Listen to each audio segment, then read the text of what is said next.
Hello there, you lovely people, and welcome to another 1v1 matchup in Age of Empires 2 between TheViper and Nicov.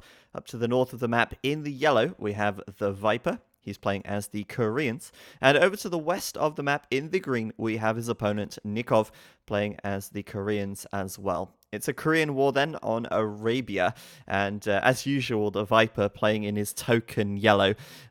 Would we expect anything less? I don't think so. But I know what you guys are thinking. You're thinking, whoa, hold on a minute. Where's the Battle for Anchor games? You said you were going to upload them all, and they've certainly not all been uploaded yet. And yes, you're right.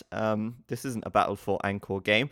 And sadly, they have all been lost. Twitch deleted the VODs, and I'll explain why and why that caught me by surprise. I'm going to first of all say that I will try and get the VODs back, so it may not be the end, but all of the recorded streams have been automatically deleted by Twitch, and like I say, it caught me by surprise because, well, the channel should have been partnered, and for a partnered channel, the recorded streams are kept on Twitch's server or kept, available to view for 60 days.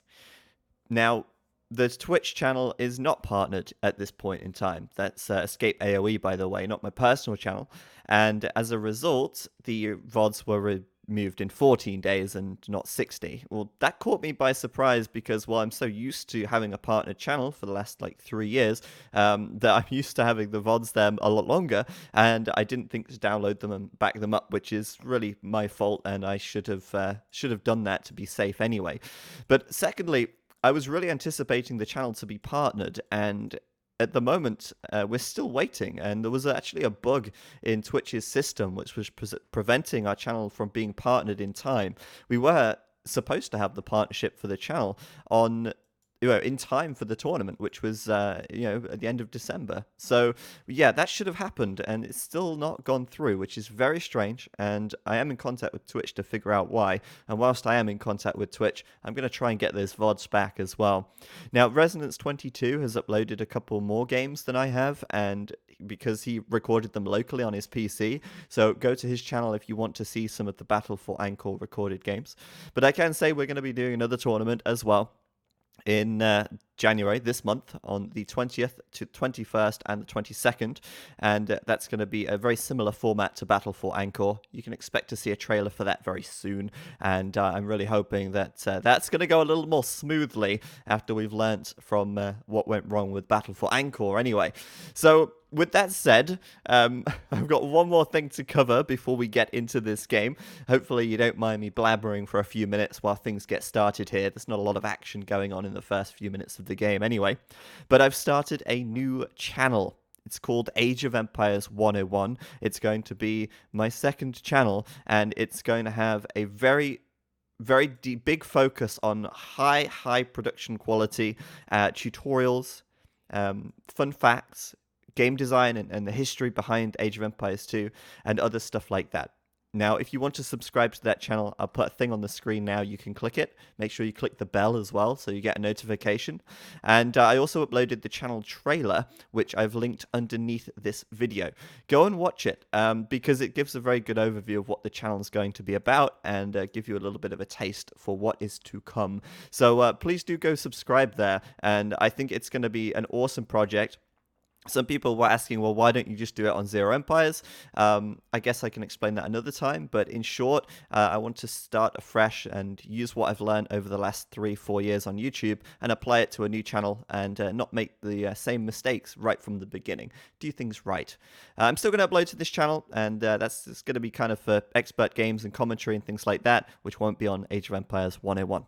So anyway, let's have a look at this game and really jump into it now. We're getting to the 6-minute 30 mark, and we should start to see some indication of what is to come, and that is, of course, the Viper throwing down a barracks on this right side. Now, I want to really remark quickly about Viper's map. Look at this. At first glance, it looks great. He's got these lovely tree lines, which is basically covering the front of his town center, which could be argued as being very nice. But at the same time, it kind of makes things very awkward because whilst it does provide a lot of protection to his villagers that might be farming with a quick wall here, it doesn't provide much protection to the gold or the stone, which is at the back of his base. So Viper's gold very exposed, and this is why you see him building this barracks here way out at the front. He's also took the time to wall this villager in because she's very far from the town center, and Nikov's scout could come over and kill her if he is not careful. So he's walled her in to make sure the barracks comes up, and like I say, this probably going to be a wall off out here later on, but it's very, very far from the TC, and yeah, it can be pretty messy, to be honest.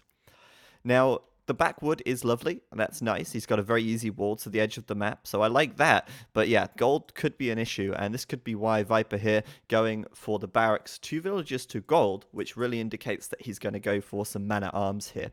Now, on the other side of the map, we've got Nicov. He's already up to the feudal age. He's gone up a little bit faster since he's gone up with just 21 villagers.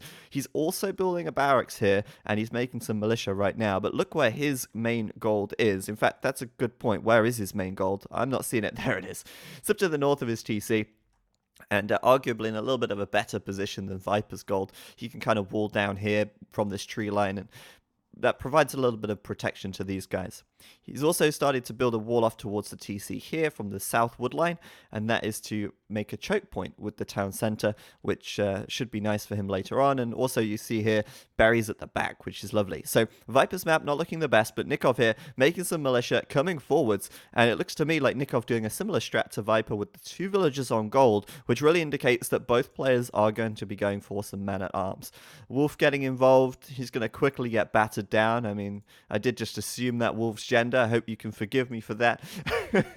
Come on, who cares? But yeah, Nicov here coming forward, so maybe we'll see some towers, and of course the Koreans, very good tower rush civ, since once they get to the castle age, they get the guard tower for free, and it's likely that some towers in the feudal age will still remain. So Nicov coming forward, let's see how Viper responds to this. These gold miners, like I said, are at risk, and Viper here still not in the feudal age yet, which means no man-at-arms upgrade can come in until he reaches the feudal age. Nicov doing man-at-arms already, and Viper, you can see, queuing that technology straight away as well. Viper here coming for the hill, and he wants to be on top of this hill when the man-at-arms upgrade comes in so he can take the attack advantage, but the tech is too slow, and he's not going to be able to get that advantage and fight this off. Might have to bring his villagers into fight here, and looks like he's just going to play it safe and back away a little bit, sending the villagers back to work. But there's the tower from Nicov.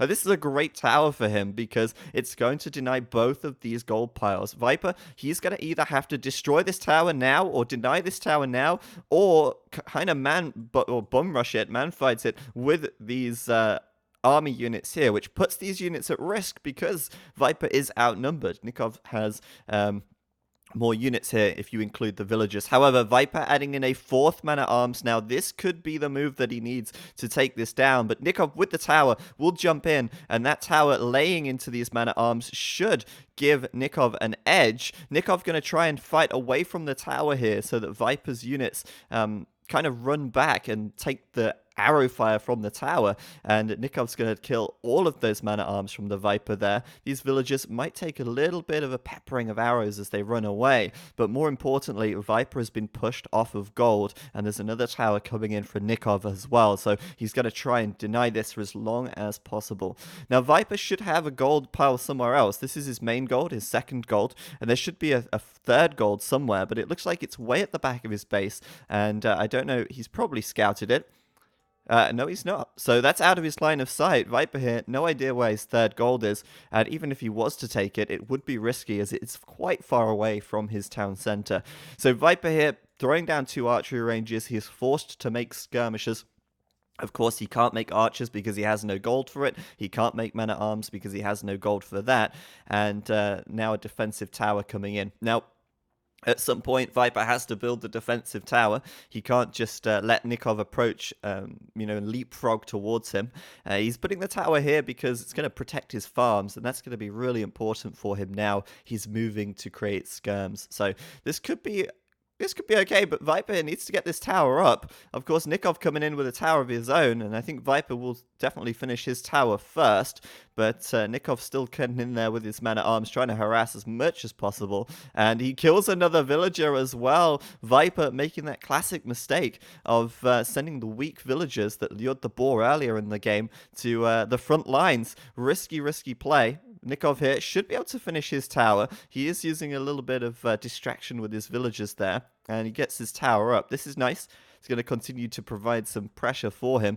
Whilst obviously back at home, Nicov is feeling, pretty comfortable. He's feeling pretty safe. But notice this, just 4 farms for Nicov right now. His food income is practically nil, and that means that, well, he's actually unable to keep villager production going. This could be a mistake from Nicov here. He's gone very much like, I wouldn't say all in, but he's gone very, very high aggression, and that does come at a cost, obviously. So Viper destroys the tower by bum rushing it down with these vills, and of course they've had quite a lot of idle time here. But Viper going to send them back to wood now, and at least for the time being, he has relieved some of that pressure. But Nicov coming around looking for another angle, and it looks like Viper might be looking for a counterattack with these skirms.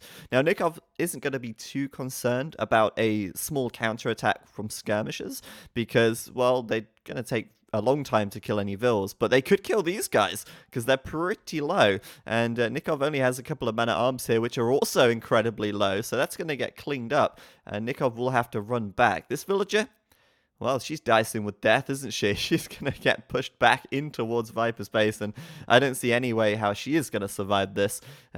She's a goner. She is doomed.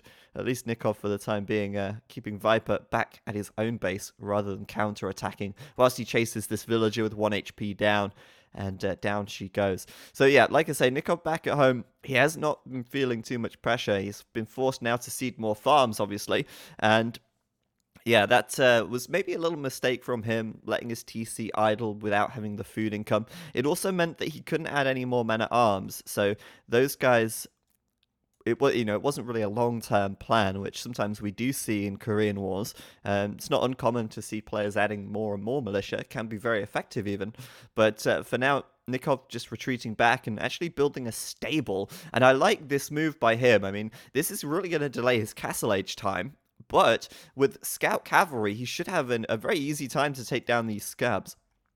So the skirmishers hit, +1 attack and range from fletching. That doesn't actually help them at killing villagers. They still only do 1 damage per shot, but it will give them a little extra range to play with, which is nice. Now, this skirmisher already getting in there and doing some damage, and with 2 or 3... sorry, did I say skirm? I meant scout. 2 or 3 scouts could very easily do a lot of damage to this army and potentially even kill it all, because, skirmishers just cannot attack at close range, and scouts are a perfect counter to this. However, Viper will see this stable. He will see that Nicov is quite committed now to this feudal age aggression, and maybe Viper will react in kind, or maybe he'll try and go for a faster castle time and take the advantage once he reaches the castle age. He's seeding a lot of farms, and he hasn't added in a stable of his own. In fact, even his archery ranges are sitting idle right now. So maybe Viper's plan here is to go to the castle age. Maybe he's actually going to start switching into archers, in fact, because he is taking the gold at the very back, which he's now found. Wheelbarrow coming in for the Viper as well. It's very early at 20 minutes, but at the same time, well, it's not very early, actually. I'd say this was the perfect time to get it. He just seeded a lot of farms, and he's got more than enough farms here to make it viable with 19 farmers. This is a great time for Wheelbarrow. Some people would say that's early. Some people would say it's late. I guess it depends on your perspective, and it certainly depends on the type of game you're playing as well. But for Viper here, this wheelbarrow timing is superb. A quick wall here as these scouts come in, and obviously these scouts could do a little bit of raiding damage. Viper should be making a spearman or 2. There you go. They're on the way out, but this is bad news. Viper's spearmen immediately taking damage from these towers as they come out of this barracks. So the towers from Nicov doing some lasting damage, but so are the scouts as well. He'll find a villager at the back, and Viper here not looking in the best of shape, to be honest, as these scouts get more than their values worth of damage in here, and might even find another villager. This one's getting surrounded, but with a bit of micro, Nicov should be able to find one more. The spears are closing in, but another villager would be fantastic, and he gets it as well. The problem for Nicov, though, is that he hasn't scouted the gold at the top, and if he knew where that gold was, that would be a pretty big indicator to him of Viper's plan. At the moment, Nicov kind of playing a little in the dark. He doesn't know exactly what's going on. Of course, if he knew that Viper was on gold, it might really change his perspective, but he will see that Viper is farming a lot, and that Viper does not have a stable, which should indicate to Nicov that he's on gold somewhere, and he's going to be going up to the Castle Age very soon. And very soon, in fact, means right now, as Viper does click up, and Nicov, once again, finds another villager at the back. Oh, I spoke too soon, guys. I spoke too soon. The spears coming in and frightening Nicov away. He really wants that villager. He's still posturing around here. I really thought he had that. But no, he gets away. He's going to look for another angle. And of course, spearmen are fantastic at defending from scouts, but they're much more of a static defense. The scouts can very easily kite the spears around and avoid them all day long, as the spearmen just simply cannot catch up to them. So what's Nicov doing back at home? For the time being, he's being a nuisance to the Viper here. He's going to come over with his scouts to this tower and maybe find a villager here if there's a weak one. But back at home, we'll check it in just a second. I want to see if Nicov gets another villager or not. Nope, he's getting out of there. But yeah, like I was saying, back at home, Nicov was just taking the deer just to supplement his food a little bit. And with that, and with being completely uncontested at his own base, he's managed to go castle as well in a decent time. Now, he didn't overcommit to the scouts. He just made 2 or 3. I think it was 3 in total. And that's a good decision, to be honest. He's got more than their value's worth, like I say, of damage at Viper's side. But more than that, he's not overcommitted. And that means that he's still got a good castle time. And I think that's because he did read, of course, what the Viper was doing. He could have committed quite heavily to the scouts and forced Viper to stay feudal for longer, or really punished him for going castle, but that's a risky play to make as well, because you don't want to be out-teched for too long in this kind of game. He will indeed find that villager at the back, though, which is nice, and I knew he was going to go back for that. I just had a suspicion. Nicov keeping track of where those weak villagers are, and that's paying dividends as this game goes on. But once again, Nicov sending those villas back. He's made like 3 or 4 trips now across the map. 1 to get to Viper's base initially, 2 when he pulled them back, 3 when he went back again, and then 4 while he brings these 6 guys back as well. And that's a lot of wasted time. In fact, if we look at the idle time, we can do that because we've got the lovely spectator dashboard. If I can remember how to make it work, there you go. We can actually see that even though Nikov's the one doing the raiding and keeping Viper occupied and keeping his villagers inside the towers and the town centers, Nikov's actually the one with the most idle time here. He's actually got 39 minutes versus the Viper's 30, and I'd attribute that to Nicov having to send his villagers back and forth across the map multiple times. So Viper here, as I said, first to castle. He's gone straight to knights, actually, and that's not the most common strat for the Koreans. The Koreans really don't have very good knights. They miss a lot of techs for them. As you can see, Viper's done +2 defense, but he hasn't got the Bloodlines upgrade, and he's never going to have it because it's not in their tech tree. So Nicov, wow, nice quick wall, keeping these villagers safe that you're building the town center. That was really nicely done. And he's going to secure himself the town center here as Viper's knights come in. Nicov opting for +1/+1 on these knights. Of course, +1 attack is a little cheaper because you don't have to spend any gold to get it versus the +2 defense which the Viper has. And all in all, I guess things end up being fairly even. So Viper here going to take a decent fight since he has the hill, I think. And he's also got a skirmisher at the back, though that's not really doing a whole lot. And raiding and denying a bit of farming from Nicov here. Now, this is kind of a big deal, actually. Raiding and denying these farms. It's very, very good for the Viper to do at this stage. And the reason for that is because, well, hold on a minute. Is he going to get this Wallalow? Is he going to get the conversion? Oh, at the last second, he gets it. And that immediately makes that monk worth his weight in gold, I guess. But, yeah, denying the farm's really a big deal because that means that Nicov cannot keep villager production going, potentially, and cannot keep mass knights coming out. Now, that would be true if Nicov didn't have a lot of food already banked up. Now, obviously, since he has all that in the bank, he's okay for the time being. But had that been a different story and Nikov's economy not been more heavily banked on food, he would have actually had a little bit of a hard time keeping the villagers coming out and keeping the knights flowing. But yeah, like I say, for the time being, Nicov here, absolutely fine. Viper, though, does seem to have a lot more knights out on the field, and I'd put that down to the fact that right now Viper's only just finishing up his 2nd town center, whilst Nicov has his 2nd TC already and his 3rd TC is done as well. In fact, I take that back, Viper does have a TC on the right side as well. I did not see that. So in actual fact, they are pretty close in economy at this stage in terms of TCs. Nicov a few villages ahead, just 5 at this stage, which isn't a huge amount, and Viper will equalize that with this night raid as well, as Nicov will lose a few villages in this little engagement. So Nicov going to lose a couple of vills. That'll even things out a little bit. There's a monk from Nicov here. Will he go for another conversion? He should do. The Warlow coming in. And Nicov here should be able to take another fight whilst Viper splits his army up. He should be able to take this here as Viper gets himself cornered and trapped. But Viper once again looking to deny the farming from Nicov, slow down his food income and really kind of hinder his economy growth and his night production. Like I say though, Nicov still has a reasonable amount of food in the bank, but Viper now, shoe on the other foot I guess, is the one with the aggression coming in. Nicov yet to kind of wall up properly, and both players in fact playing fairly open. It's a style which I know Viper is very comfortable with, and it seems Nicov is as well. Just playing without walls could be kind of a pain in the ass later on, but for now, yeah, both players happy to just sit there and let their enemy raid them at any time they like. It's like, come on, it's an open house, just you can come and go as you please. So yeah, on this right side, Viper with a ram will take down these towers, looking to try and secure that gold back. I mean, right now, obviously, he does have access to gold at the back, but it's not ideal. He does want to get his main gold back at some point, but it's still in a fairly precarious spot. Even with these 2 towers gone, Viper can't easily defend this. It's not really an easy place to put a town center. Maybe he could put one here, but I mean, he's already got 2 town centers anyway. Though he is taking a lot of stone, and I think that might be the answer we're looking for.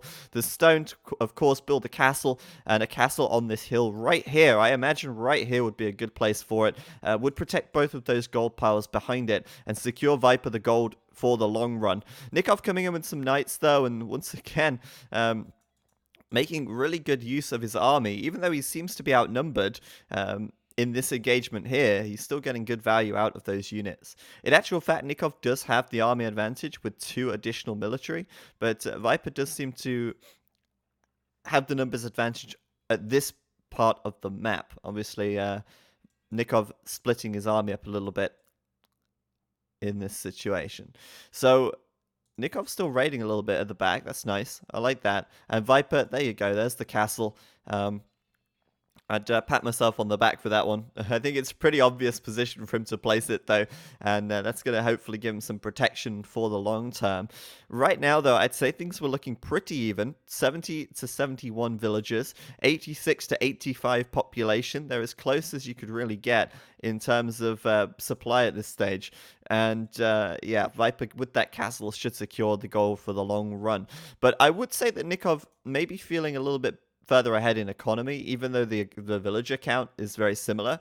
And the reason I say that, or in fact, because Viper's ahead even, but the reason I say that is because Nikov's gathered a lot less stone.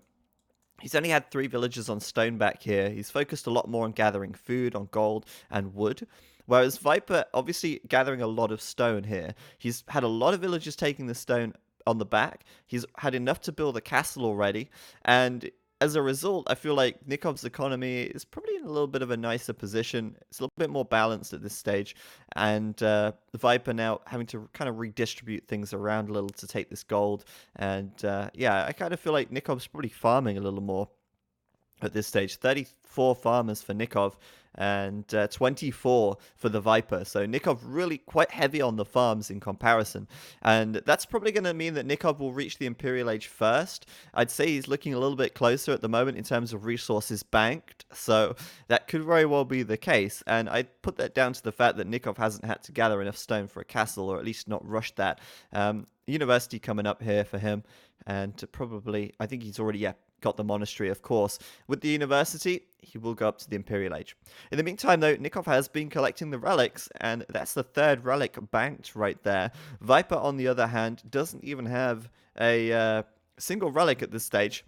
He does have a monastery, though, and he is making some of these monks, and it's worth making the monks anyway, because this is a Korean war, and this can be some very, very valuable units out on the map, which are worth converting. At the very least, for now, he can heal his army up a little bit. These knights, of course, not going to have a long-term impact on the game. As you're the Koreans, you're not going to be upgrading them to Cavalier more often than not, and you don't want to overcommit to the Knights either, since in the Imperial Age you're not going to have the Paladin upgrade, and as we know, they don't have Bloodlines either. So Nicov then will be first to Imperial, and by quite a margin as well here. Viper way off on the food at the moment, even without producing any Knights and sinking that food into that military production, he's still behind, and he's seeding more farms. He's trying to get that food up, but with 3 TC production coming in with the villagers, he's just not quite kind of floating the food he'd like. I'm also surprised that Viper hasn't gathered the relic at the back yet. I guess he's going to go and do that, because this one is certainly his, and the remaining relic on the map, I think, might even be Nikov's already. No, it's not. I don't actually see it. Oh, there it is. It's at Nikov's side of the map. He just hasn't scouted it. So Nicov could have 4 relics right here. And obviously in the long term, or the later stages of the game, that's going to be really cool. That will give him a lot of gold as the game goes on. So castle coming up for the Viper. Quick walls, of course, to try and secure that. But Nicov playing it well. A guard tower coming up here. And of course, a guard tower builds a lot faster than a castle. And with 4 villagers building a castle and, pardon me, 5 villagers building a guard tower, Viper might actually find his castle failing here. The monks from Nicov at the back getting some nice conversions. This will certainly turn the fight in his favor. As Viper tries to kill the villagers building the tower will go up. And that means that Viper's castle may be denied. It's hard to say, though, because these villagers are going to be, of course, forced to try and build, but Viper retreating his villagers back. The castle will fail, and that's a huge win for Nicov right there, as he reaches the Imperial Age, and that keep is now there as well. Obviously, the keep being free for the Koreans. Now, look at this from Viper. Mass walling, throwing down barracks as well, and he needs something to deal with these knights. Now, I did say earlier, it's unlikely that we'll see Cavalier, but that was before Nicov converted a bunch of Viper's knights. Cavalier actually coming in right now, and it does make sense in this situation. He's got more than enough knights to justify that upgrade, and Nicov will break the front line of Viper's economy. He's going to start raiding, killing villagers, and Viper calls GG just like that. Great game from Nicov right there. He played that one very well. And if we had a look at, if we had some kind of a heat map of this game, of where the action was taking place, it'd be like 85-90% Viper's side of the base, Viper's side of the map, where the action was happening, where the pressure was coming in. Nicov really keeping the focus on Viper there, and back at home on his own side of the map, he was fairly confident, fairly comfortable, and was able to pull ahead. And I put that down, like I say, mostly to the fact that Viper had to get his gold back one way or another. He had to secure this gold, and the only logical and reasonable way to do that is with a castle.